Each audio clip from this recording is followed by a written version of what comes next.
every week she's making little changes, and every week we're like, that's the best class she's had. Every time.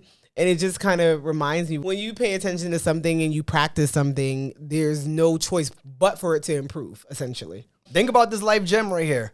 She's been going to these swimming classes every week for 3 months now, and she's improved every single time she showed up. Just 3 months. And one of the lessons, she took time off, and before that lesson, it was really bad. She took time off, and she came back and got better. And it's funny, we're able to. And I was on the drive back, I was saying, just think about this in just from a life perspective. You're on the outside looking at the growth and progress of a human doing something. Like, I'm just thinking about our business coach too. They're able to see you show up each and every week and get better and better each time. Now, it may not be vast improvements. One way I was able to see that she's getting better was, how long does it take her to start crying? So if the first lesson is 10 minutes, the next lesson is 12, the next one's 15, next one's 30, whatever it is. Yeah. You're able to see the improvements just week by week. So if you start a business or you do anything and you just keep going, I guarantee you, if you have the right coaching and you have someone on the outside looking in, there's improvements that could be made. There's improvements that's happening week after week. A lot of times when you're in it, you just think that it's just a crappy situation the whole time. I think maybe as an adult and running businesses as well, there is always something to do, which I don't like. Like, there's literally always something to do. There's not a day or night. Like the other night I said, oh, we have anything to do? And he was like, what you mean we have anything to do? We always got something to do. Don't ask me that. There's something we can do right now. I'm like, oh no, forget it. I don't feel like doing it tonight. Yeah. It's like Pinky and the Brain. They kept asking the same question. What are we doing tonight, Pinky? And every same thing we do every night. Like, Brain, what are we doing tonight? It's like, same thing we do every single night, Pinky. Try to take over the world. Right. That's literally it. That's what we do. So there's always something to do, so it can always feel chaotic. There's a time where you tell someone just to take action, but then you get to a certain point when you just don't want to take just any action. I think Rick Ross has said, I don't want to move fast. I want to move precise or something like that. But there's a part where precision slows you down just by you trying to think too much. Yeah, I agree. And I think that's what's happening with us right now. Like, we're thinking too much. And we talked about this in another episode, but there was a point where we were just taking action. And us just taking action got us really far. Yeah, I agree. Because when you perfection can be procrastination. Sometimes you get to a point where, like, being too perfect can slow you down. Have you been here as a whiteboard gang? Have you been around that long? If you're listening, have you been around that long? Let us know in the comments if you've been around since then. But yeah, we've been back to the whiteboard, which our whiteboard helps us to stay on track. We visualize it. We have it written down. We can check it off. And we know what we're working towards versus just saying, hey, did you do that yet? Yeah, this person said we got to do that. So if we have it written, we can just check it off and cross it off and say, we can move forward from here. A lot of times people quit jobs or they walk around, they're moping. I recommend to you, if you feel a way about your job or your position, and if you're comfortable enough to say something about it, I recommend you let your manager know. So at least the conversation was had. It is in writing. It was had. It's documented. So if you decide to leave, oh, well, I told you, you guys decided not to fix it. Or I told you and you guys did decide to fix it. Yeah, that's all. That's all I could do. I can't force them to, because they're gonna give you the work anyway. But yeah, that's what they're gonna end up saying. Your role, and just say like this. It is what it is. How long have they been out of that property in Dallas? How long has it been vacant? It's been vacant for about 3-4 months. Yeah, so that's lesson number one: have an emergency fund, because the mortgage still has to get paid. Right. Unless you bought the property cash, it still has to get paid every single month.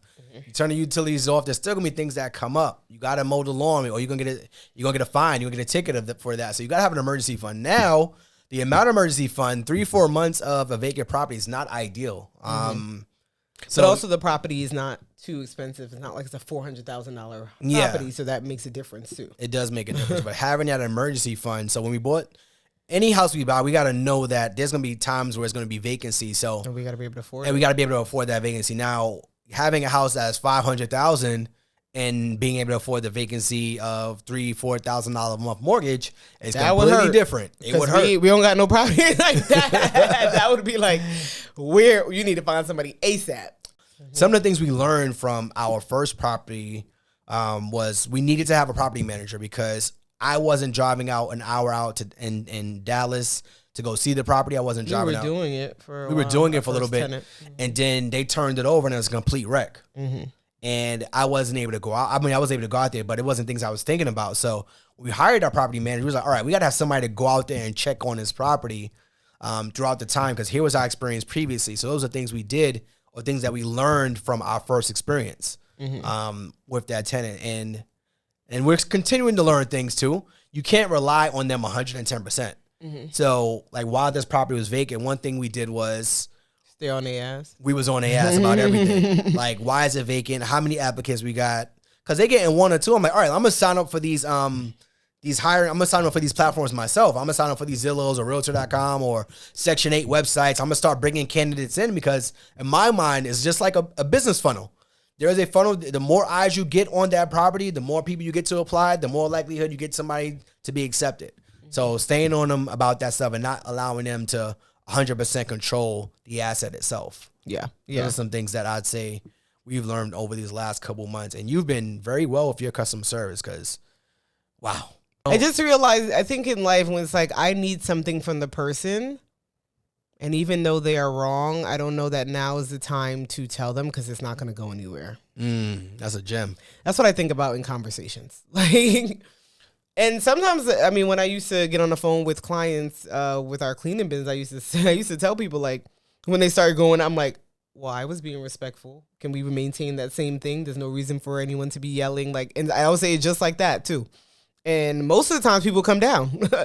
Like, you recognize, like, all right, well, you're right. Maybe that she wasn't yelling. She wasn't being rude. Maybe I don't need to be like, I'm like, we can all be upset, but you don't have to be nasty, right? So I just think about that when I'm going in certain conversations of, like, I need your help. I need you to do your job. So I'm not even going to get into it with you about this right now. That's how I see it. How do you do so well with that? Because it goes, for me, it's like it goes from 0 to 100. And I'll pull back 110%, and I'm like, whatever. I'm done. You're like, I'm done. I have a lot of. My mother used to say, "Don't care, people go to jail." But she always what does that mean?